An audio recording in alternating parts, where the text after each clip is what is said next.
All right, let's get into the offensive line. We're just going to kind of do a rundown real quick here. So this is going to be kind of a little more rapid fire because, again, we can't go over stats. We can't go over that kind of stuff there. That's in that kind of category with offensive linemen. It's not like who got the most pancakes. Like I wish there was a legit stat. I do too. Yeah. You know, and that's why I know there's the haters and the lovers of PFF, but I like using PFF when it comes strictly to offensive line.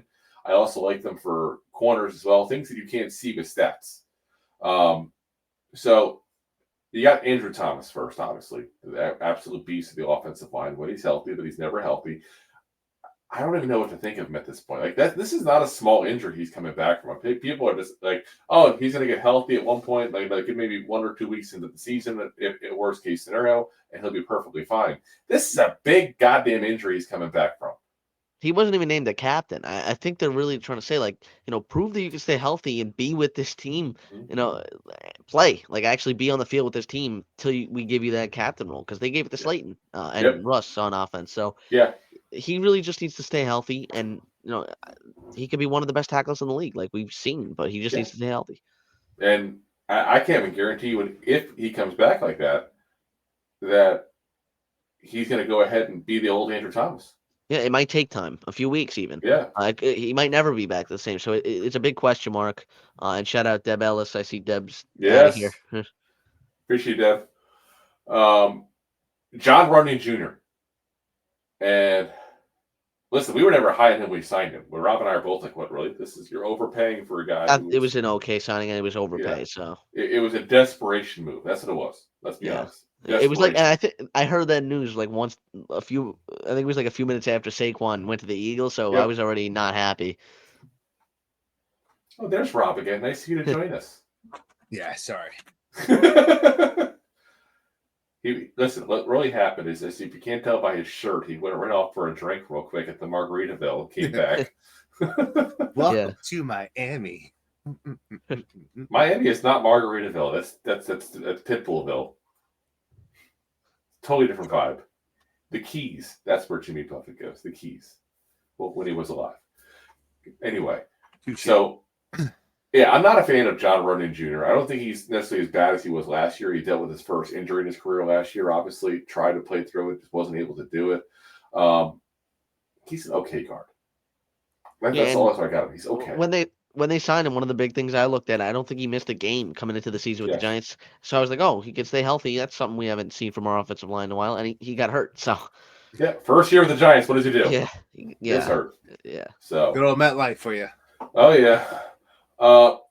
JMS. I can't stand JMS. Most hated player. Led the league in holding penalties a rookie year, and then sacks for a center last year. So I'm out on JMS. Ryan, I need you to not hold back, okay? Yeah. Tell people how you feel. I can't stand JMS. I don't know why he's still on this team.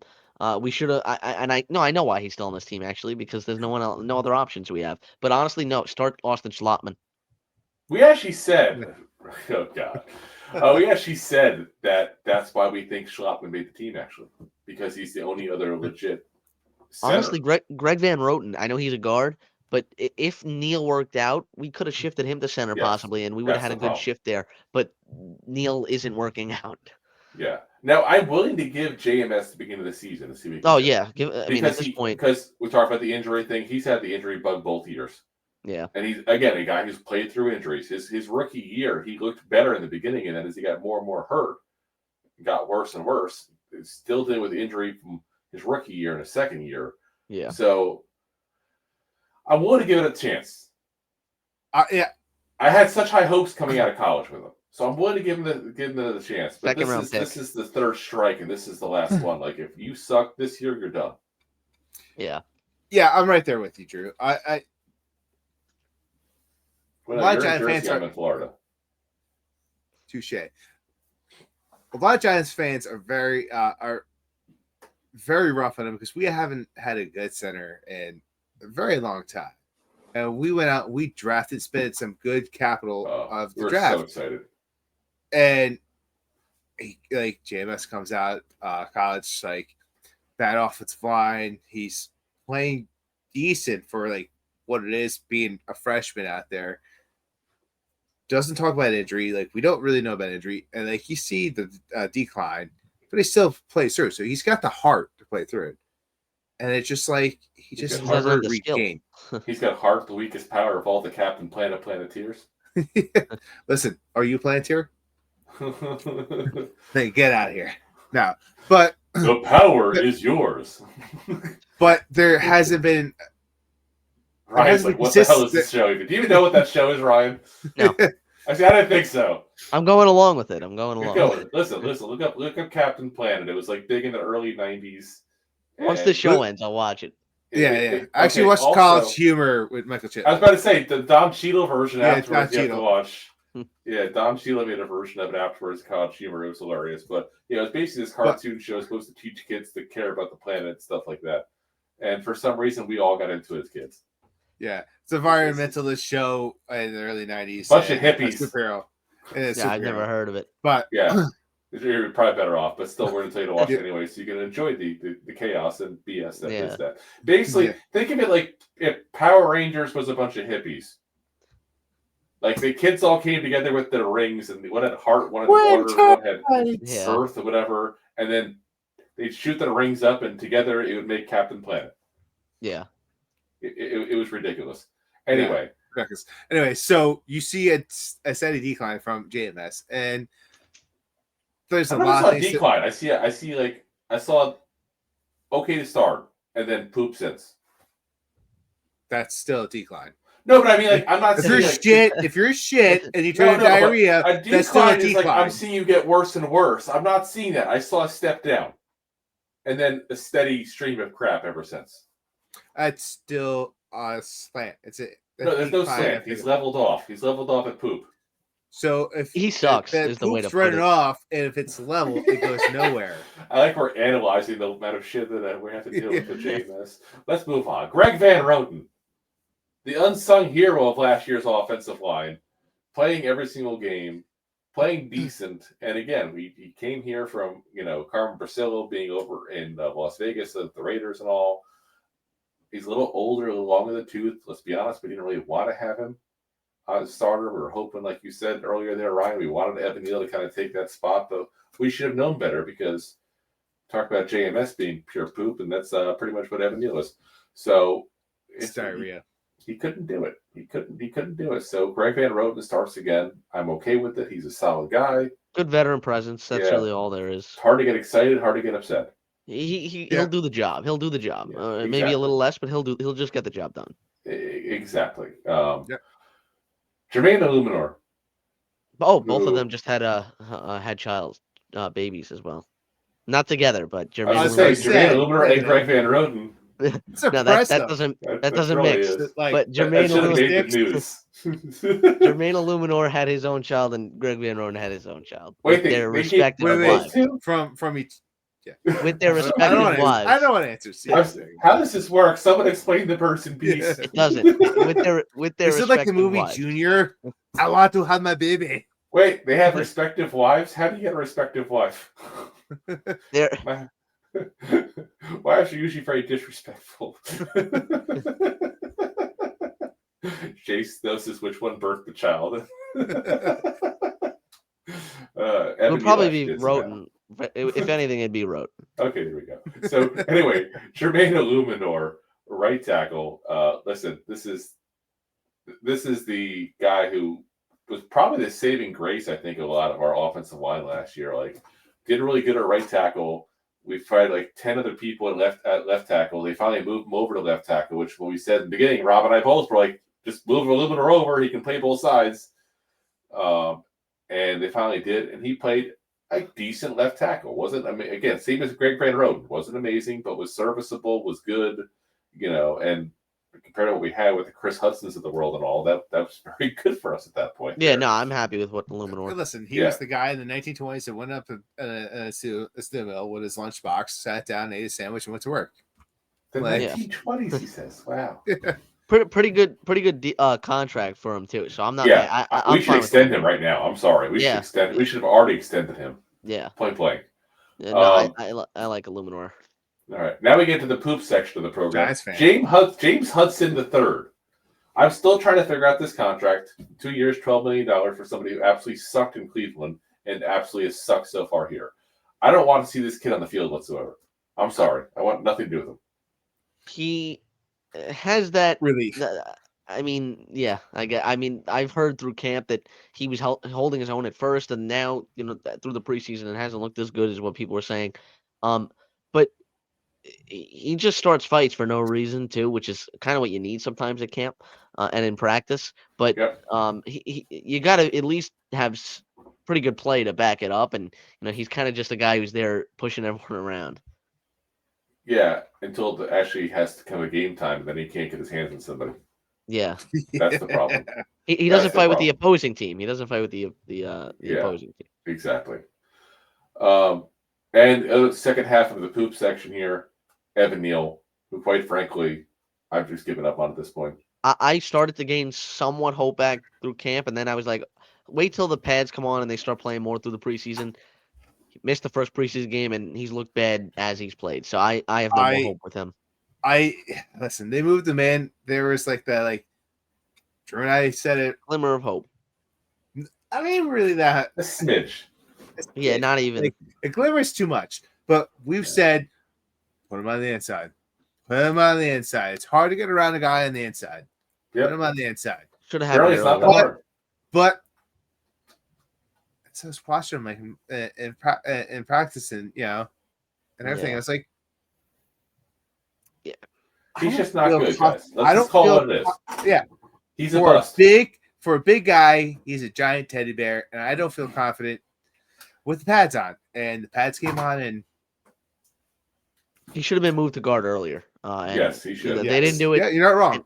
He's just been bad ever since. So him, JMS, and Hyatt are three guys that I've just completely given up on. Yes, and I think that what they should do is they should set up a griddle on the sideline and let him flip burgers for the rest of the team during the game. Honestly. Yeah. I mean, just prepare him for his future career. Yeah, 3 failed Joe Shane picks, and there's many more. But like I said, we've said before, we were actually talking about last year before the draft, saying how Joe Shane was like a horrendous drafter, and it's amazing how good last year's draft class was, and how it looks like so far this one is, considering how bad he looked the first couple times. That's for damn sure. That first draft in 2022, 11 draft picks, and just a bunch of them awful. Crap.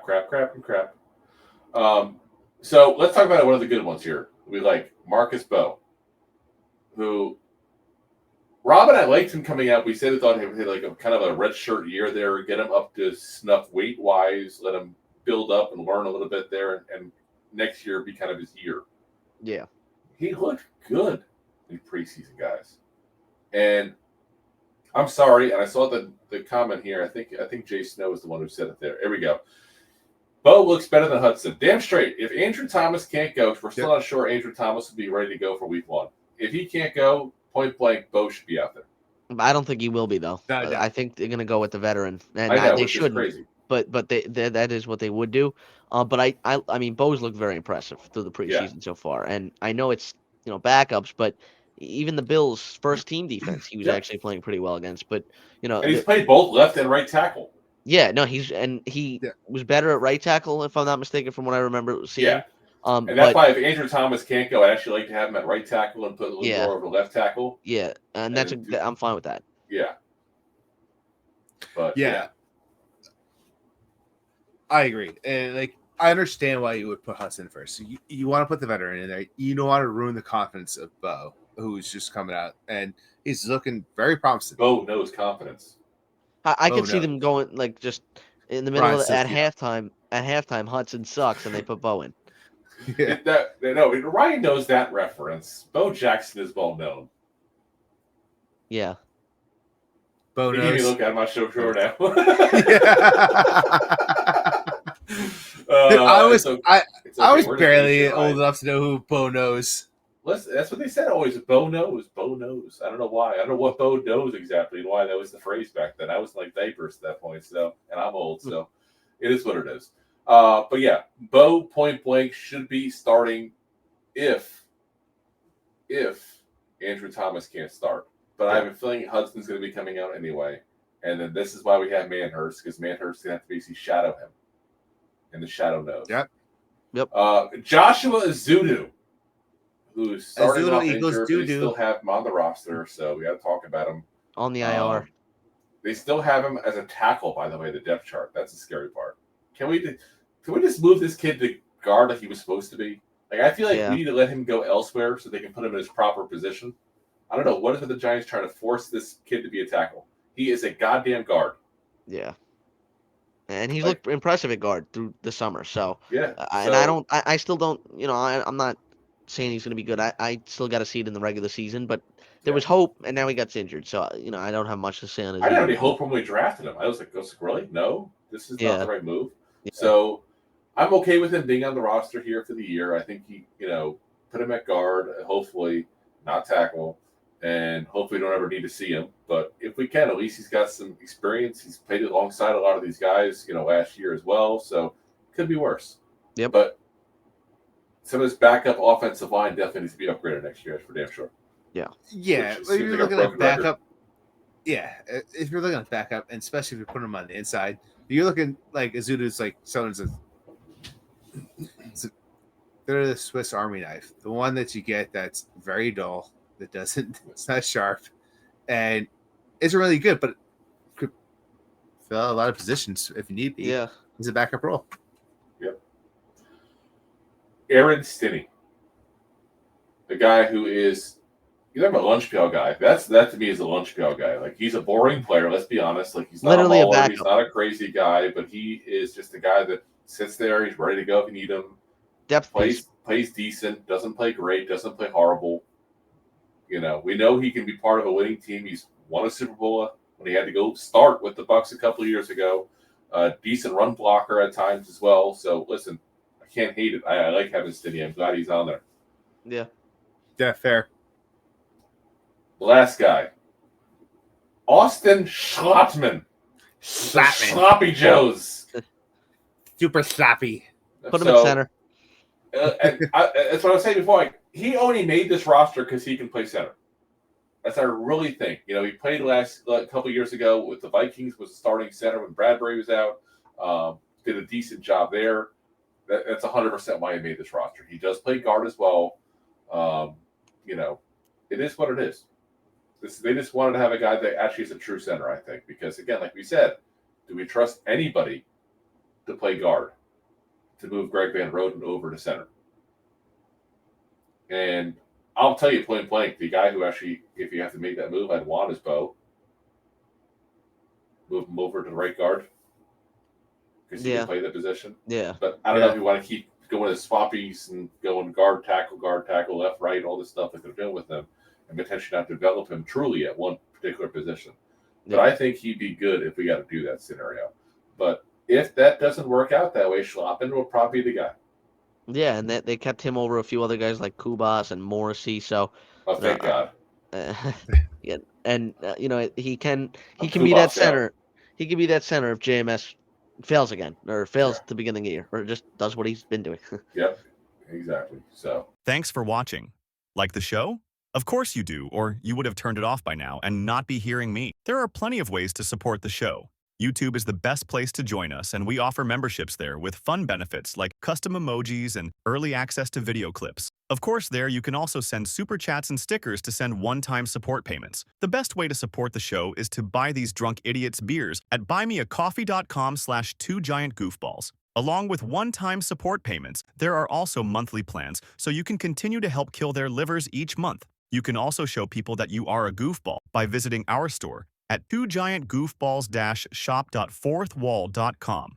We got everything from shirts, hats, phone cases, funny candles, buttons, stickers, and even a 2 Giant Goofballs towel to dry off your goofballs. Of course, you can always support the show for free by simply hitting the like, subscribe, and share button wherever you are watching or listening to this. Hit the thumbs up on YouTube. Leave a 5-star review on Apple Podcasts. It helps the show tremendously, and quite frankly, the goofballs suck at marketing and need your help to get the word out. Thank you for being part of the Goofball Army and for taking the time out to support the show.